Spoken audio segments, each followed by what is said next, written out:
cumpliendo con sus promesas de campaña, Alfonsín anuló el decreto de autoamnistía creado por el último presidente militar. Para investigar los crímenes de la dictadura, creó la Comisión Nacional sobre la Desaparición de Personas, CONADEP. Estas medidas provocaron gran malestar en las Fuerzas Armadas. Tras varios meses de intensa labor, el informe, denominado Nunca Más, fue entregado al presidente en septiembre de 1984. Sobre la base de ese informe, el 22 de abril de 1985, se inició el juicio a las juntas militares. Terminada la audiencia pública, el 18 de septiembre de 1985, el fiscal Julio César Estracera realiza su alegato final, pronunciando una frase histórica.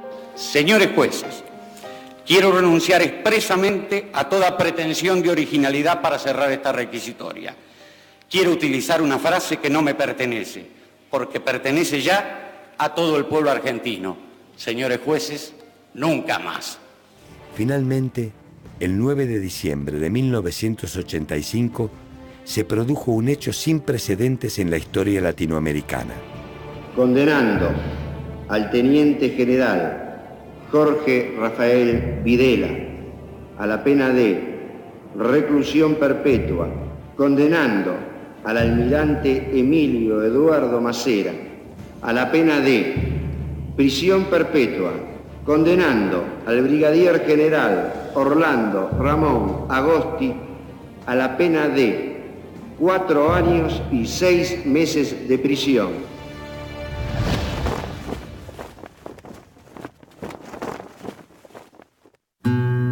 La resolución del juicio a las juntas provocó el descontento de los militares, temerosos de que la justicia avanzara sobre todos ellos y fueran enviados a prisión. Bajo esta intensa presión, el 23 de diciembre de 1986, el gobierno alfonsinista sancionó la ley de punto final, que establecía el mes de marzo de 1987 como plazo máximo para presentar las denuncias contra militares implicados en violaciones a los derechos humanos. El 16 de abril de 1987, durante Semana Santa, el teniente coronel Aldo Rico, al frente de los autodenominados Carapintadas, lideró un levantamiento militar. Entonces, una inmensa multitud se movilizó a Plaza de Mayo para apoyar la continuidad democrática. Sin embargo, el presidente viajó hasta la Escuela de Infantería de Campo de Mayo y negoció la rendición de los amotinados. ¡Felices Pascuas! Los hombres amotinados han depuesto su actitud. La casa está en orden. Una vez terminado el conflicto, Alfonsín impulsó la sanción de la Ley de Obediencia Debida el 8 de junio de 1987. Esta determinaba que la culpabilidad de la represión ilegal recaía exclusivamente en los líderes de las juntas ya procesadas. Bueno, en algún momento diríamos que reconocer el juicio a las juntas era casi una obviedad, ¿no? Pero cuando uno ve lo que pasa hoy en la Argentina, donde evidentemente hay sectores que están intentando inclusive quitarle el peso histórico que tuvo el juicio a las juntas, le permite ver el valor político que tuvo aquel juicio y aún el contexto en el cual se sancionaron las leyes de obediencia debida y punto final, ¿no? ¿Cómo logró Alfonsín sostener la democracia en momentos muy complicados? ¿Vos cómo lo ves a cargo de Derechos Humanos de la Municipalidad? Bueno, la verdad que yo tengo un recuerdo muy presente de lo que fue el juicio de las juntas, muy presente, recién veía con nostalgia las tapas del diario del juicio. Ese diario del juicio salía todos los días y tenía... Lo tengo completo, así que... Vos sabés que son muy pocos los que lo tienen y los que lo tienen completo. Yo todavía era muy jovencita en ese momento, leía las versiones taquigráficas que eran absolutamente desgarradoras, que eran esos testimonios de que por primera vez con todo aún el temor, ¿no? Conocíamos el horror en primera persona de lo que fue la dictadura. Y me parece que eso fue una marca fuego. El juicio de las juntas, sabemos, no hubo un antecedente en el mundo. El juicio de las juntas, además, no fue ni una promesa de campaña, ni una medida sin planificación, sino que previo al juicio de las juntas también hubo una serie de un conjunto de reformas de cómo iba a ser juzgado, qué tribunal iba a juzgar a los responsables del terrorismo de Estado. Hubo reformas al Código de Justicia Militar, se revieron los grados con las responsabilidades que tenían en aquel momento y los que tendrían después. O sea, hubo toda una serie de planificación y de medidas que generaron las condiciones ideales para una democracia que nacía de lo que fue el juicio de las juntas. Es un ejemplo, estoy al lado de dos abogados brillantes. No, pero es interesante, y pensaba recién, ¿no?, cuando veía el video, porque qué contexto, ¿no? Digo, que nosotros que empezamos a militar en política en esa época, ahí veías en el video, Arslanian, yo pensaba en Jaroslavski, Sábato, Estracera, digamos, nombres que claramente a uno uno puede estar de acuerdo o no, pero estar de acuerdo o desacuerdo con Estracera o con Jaroslavski te obligaba a un ejercicio intelectual como joven a la hora de pensar la militancia, que era un entusiasmo que hoy uno tiene la impresión de que se ha perdido, ¿no? Sí, pero me parece que para poner esto en contexto hay tres aspectos que yo quiero resaltar muy especialmente. El primero, que tiene que ver con el juicio y que tiene que ver con las leyes posteriores, sobre las cuales Alfonsín tuvo una reflexión especial sobre esas leyes, tanto en el ámbito académico, en su libro Memoria Política, en distintos homenajes que se le hicieron antes de su fallecimiento, en donde habló siempre de que esas leyes fueron la necesidad de consolidar la transición democrática, de salir del autoritarismo, la arbitrariedad, la violación masiva de derechos humanos a un Estado democrático de derecho. Hubo un costo, Alfonsín asumió ese costo y lo pagó aún a costa de que Alfonsín sabía de que eso iba a implicar quizás el descontento de gran parte de la sociedad con él, porque era un hombre de la política, conocía y sabía leer, ¿no es cierto?, los mensajes de la sociedad. Pero eso respondía a algo que Alfonsín lo tenía internalizado y lo había dicho durante toda la campaña, que se iban a juzgar los distintos niveles de responsabilidad. Porque también Alfonsín entendía de que no todas las participaciones que se habían sucedido durante la dictadura militar habían tenido el mismo nivel de poder.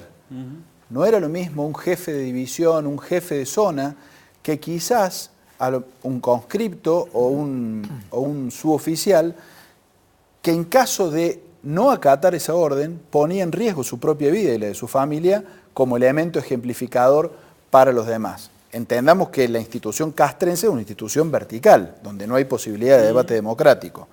Eso para otro debate, pero para quien le interese analizar en profundidad, yo recomiendo una obra de Carlos Nino que se llama Juicio al Mal Absoluto, en donde Carlos Santiago Nino, que fue uno de los arquitectos jurídicos de la transición y del juicio a las juntas, comentan cuáles fueron los debates filosóficos y éticos a los que se tuvieron que enfrentar. Entre esos, juzgar a aquellos que habían violado derechos humanos con las leyes de la democracia. Ejercer la justicia y no la venganza.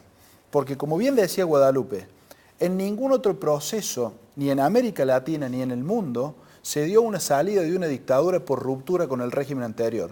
La salida era, por lo general, negociada. Por la propia... Negociada y condicionada. Pinochet convivió con el poder democrático en Chile a lo largo de 20 años como senador vitalicio. Bueno, recién hace unas semanas le sacaron sus propiedades, ¿no? Sus propiedades. Lo mismo sucedió en Brasil, donde estamos viendo de que el actual presidente electo, Jair Bolsonaro, ha hecho reivindicaciones sobre el proceso militar a lo largo de toda la campaña, porque ellos no tuvieron ni juicios de la verdad, ni juicios contra aquellos que han sido responsables de delitos de lesa humanidad. A tal punto que Bolsonaro, permitime que recuerde esto porque no es un dato menor, el día que se debate el impeachment contra Dilma Rousseff, acusada de una irregularidad administrativa, no de cohecho ni de ningún otro delito de los que se conocen como corrupción, Jair Mesías Bolsonaro dedicó su voto al coronel Braileante. Que era quien había torturado. Que era quien había torturado a Dilma. Dijo, dedico mi voto al coronel Braileante, que le va a doler más, que le dolió más esto que lo que le hizo a Dilma, y dedico mi voto a mi familia y a Dios, y etcétera, ¿no es cierto? Y ese discurso bolsonarista de ultraderecha. Lo mismo sucedió en Uruguay, lo mismo sucedió en Paraguay, donde el Partido Colorado siguió conviviendo con la democracia y hoy está gobernando la República Hermana del Paraguay. Lo mismo, Dante, sucedió con los juicios a los coroneles griegos. Lo mismo sucedió en España con Franco. No hubo juzgamiento. Han pasado 40 años y recién ahora España está debatiendo si saca la tumba de Franco del monumento. ¿Cómo se llama el monumento donde está Franco? No me acuerdo. Sí, el Valle de los Caídos. Del Valle de los Caídos. Han pasado 40 años. Entonces digo, poner eso en contexto, esto sucedió, ahí lo dice el informe. La condena a los generales de la dictadura fue el 9 de diciembre de 1985, es decir, 2 años después del 10 de diciembre de 1983 que asumió Raúl Alfonsín. Realmente son esas cosas que uno como argentino debe revalorizar, ¿no? Que parece que estamos en un momento en el que deberíamos revalorizar esas cosas. Bueno, sí. Yo casualmente quería traer un poquito más acá con respecto a esta implicancia del juicio de las juntas. Vos sabés que yo te escuchaba si realmente nosotros tenemos la real trascendencia de lo que el juicio significó. Me parece que es un juicio que hay que seguir trabajándolo, que hay que instalarlo, que hay que llevarlo a las escuelas, pero además el antecedente del juicio es lo que a nosotros nos permite hoy continuar con los juicios de lesa humanidad. Claro. Nosotros, desde el radicalismo, se acompañó a las derogaciones de las leyes de punto final y obediencia debida, celebramos la reapertura de las causas judiciales, acompañamos en cada una de las instancias de nuevos juicios de lesa. Casualmente, la semana que viene iniciamos en Córdoba otro de los juicios a nuevas víctimas de lo que fue, de lo que es la llamada causa Montiveros. Pero digo, si no hubiera existido aquel juicio de las juntas, si no hubiera existido todo aquel proceso de transición y consolidación del sistema democrático, difícilmente podríamos haber llegado a hoy continuar, ¿no? Y yo soy, y no coincidimos todos, inclusive dentro de mi partido, en esta posición, pero soy de las que cree que mientras haya una víctima esperando justicia, la justicia tiene que estar presente. Con lo cual, en tal sentido, si no hubiera sido, y esto era lo que yo decía al principio, lo que me hizo a mí abrazar las causas del radicalismo, si no hubiera sido un Raúl Alfonsín presidente en ese momento, seguramente no hubiéramos tenido muchas de las consecuencias de este sistema republicano. Vamos a hacer una cosa, porque nos van a quedar muchos temas sin poder hablar. Entonces vamos al corte con un informe sobre el divorcio, la ley de divorcio, que la verdad fue uno de los grandes avances para la comunidad en general, digamos, para facilitar. Yo era hijo de padres separados y divorciarse era muy difícil. Bueno, vamos a irnos con un informe sobre el divorcio y volvemos con un informe sobre el fin del gobierno de Alfonsín. Así vamos recordando a Raúl Ricardo Alfonsín en este programa. Nos vamos con el informe del divorcio y volvemos con el fin del gobierno de Alfonsín. La Cámara de Diputados convertirá hoy en ley las modificaciones al Código Civil que contemplan el divorcio vincular. De tal modo, esta figura se incorporaría por segunda vez a la legislación argentina. Esta reforma, además de permitir a los miembros de una pareja divorciada volver a contraer matrimonio con nuevas parejas, incorpora el derecho de ambos padres a ejercer la patria potestad de sus hijos.